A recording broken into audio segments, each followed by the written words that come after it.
মাননীয় সদস্য জনাব মোহাম্মদ আবুল কালাম একটি সম্পূরক প্রশ্ন করুন। মাননীয় স্পিকার, আপনাকে ধন্যবাদ। মাননীয় স্পিকার, আমাদের মাননীয় প্রধানমন্ত্রীর সুযোগ্য সন্তান, উপদেষ্টা, তথ্য উপদেষ্টা, তার নেতৃত্বে, তার হাত ধরে আমাদেরও নাটোরের সুযোগ্য সন্তান মাননীয় মন্ত্রী মহোদয় কাজ করে যাচ্ছেন গোটা বাংলাদেশকে বিশ্বের দরবারে একটি ডিজিটাল থেকে স্মার্ট বাংলাদেশে নিয়ে যাচ্ছেন।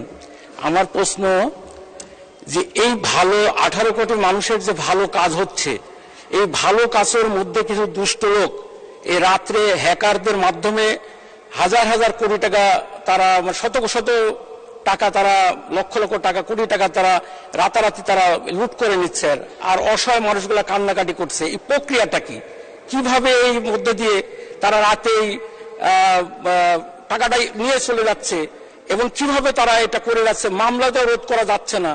মাননীয় মন্ত্রী আপনিও জানেন, তো এটা এই কি আপনার মানে পদ্ধতি প্রযুক্তি আছে যে এই হ্যাকাররা এবং এই জুয়ারিরা যাতে সর্বনাশ মানুষকে, সাধারণ মানুষকে যাতে কষ্ট না দেয়, এই কষ্ট রোধ করবে, আপনার কি কি পদক্ষেপ আছে মাননীয় মন্ত্রী? এটা আমার জানার ইচ্ছা। আপনাকে ধন্যবাদ মাননীয় স্পিকার।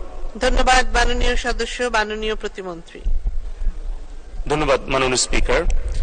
মাননীয় সংসদ সদস্য মহোদয়কে আপনার মাধ্যমে ধন্যবাদ জানাই অত্যন্ত গুরুত্বপূর্ণ একটি প্রশ্ন উত্থাপন করার জন্য। ডিজিটাল বাংলাদেশের যত অগ্রগতি হচ্ছে, সাইবার জগতে অপরাধ, প্রবণতা এবং ঝুঁকি ততই বাড়ছে। 2008 সালের আগে, অর্থাৎ মাননীয় প্রধানমন্ত্রী জননেত্রী শেখ হাসিনা ডিজিটাল বাংলাদেশ রূপকল্প বাস্তবায়ন কার্যক্রম শুরুর আগে আমাদের আর্থিক লেনদেন অথবা সরকারি সেবা বলতে গেলে তেমন কোনো কার্যক্রম ছিল না, যার ফলে কিন্তু সাইবার ঝুঁকিটাও কম ছিল। যত দ্রুত আমরা আমাদের ডিজিটাইজেশন করেছি, তত বেশি কিন্তু অর্থ এবং উপাত্তের সুরক্ষা আমাদের প্রয়োজনীয় হয়ে দেখা দিয়েছে, যার ফলে কিন্তু আমরা 2018 সালে ডিজিটাল সিকিউরিটি অ্যাক্ট এই মহান জাতীয় সংসদে আমরা পাশ করেছিলাম এবং তারপরে সময়ের প্রেক্ষিতে প্রয়োজনের তাগিদে এখন নতুন আইন সাইবার সিকিউরিটি অ্যাক্ট এটি 2023 প্রণয়ন করা হয়েছে এবং তারই আলোকে আমরা 4টি মূল স্তম্ভ নিয়ে কাজ করছি। প্রথমত, মাননীয় প্রধানমন্ত্রীর নেতৃত্বে একটি ন্যাশনাল সাইবার সিকিউরিটি কাউন্সিল রয়েছে। সেখান থেকে আমাদের এই জাতীয় নিরাপত্তা নিশ্চিত করার জন্য সকল আইন শৃঙ্খলা রক্ষাকারী বাহিনী এবং অন্যান্য প্রযুক্তি বিশেষজ্ঞরা কাজ করছেন।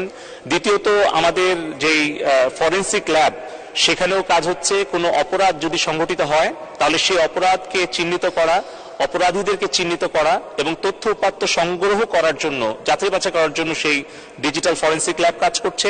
আমাদের সাইবার রেসপন্স টিম আমাদের কাউন্টার টেরোরিজম এবং ইন্টেলিজেন্স এজেন্সি সহ অন্যান্য সংস্থার সাথে সমন্বয়ের ভিত্তিতে কাজ করছে।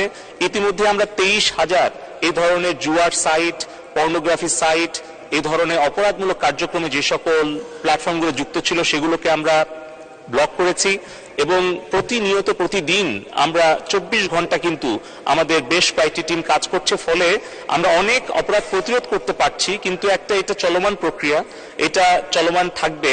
আমরা সেই ক্ষেত্রে আমাদের যেই 333 একটা কল সেন্টার আছে, সেখানে আমরা দেশবাসীকে অনুরোধ করব তারা যেন ফোন করে তাদের কোনো তথ্য উপাত্তের প্রয়োজন হলে বা কোনো উপদেশের প্রয়োজন হলে অভিযোগ জানাতে গেলে তারা করতে পারেন।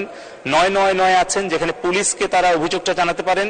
এবং পাশাপাশি আমাদের একটা digital-literacy.gov.bd ওয়েবসাইট আছে, যেখান থেকে প্রায় 10 লাখের উপরে ছাত্রছাত্রী তারা প্রশিক্ষণ শেষে ডিজিটাল সার্টিফিকেট পেয়েছে। আমরা সকল নাগরিককে অনুরোধ করব digital-literacy.gov.bd ওয়েবসাইটটি ভিজিট করার জন্য, যাতে করে তাদের মধ্যে একটা সচেতনতা তৈরি হয়। দ্বিতীয়ত, আমরা প্রযুক্তিগত অনেক প্রতিরোধমূলক ব্যবস্থা গ্রহণ করছি, সাথে কঠোর আইনের প্রয়োগ করার ব্যবস্থা করছি এবং আন্তর্জাতিকভাবে বিভিন্ন সংস্থার সাথে যোগাযোগ করছি যেন আমাদের অর্থ এবং উপাত্ত আমরা সুরক্ষিত রাখতে পারি। এবং আমরা নতুন আরেকটি আইন প্রণয়নের দিকে মনোযোগী হয়েছি, যেটি হচ্ছে প্রাইভেট ডেটা প্রোটেকশন অ্যাক্ট। এর ফলে আমরা আশা করছি যে এই ধরনের সাইবার অপরাধীদেরকে আমরা প্রতিরোধ করে আমাদের দেশের ব্যক্তি, প্রতিষ্ঠান এবং রাষ্ট্রীয় সাইবার নিরাপত্তা আমরা নিশ্চিত করতে পারি। ধন্যবাদ মাননীয় স্পিকার।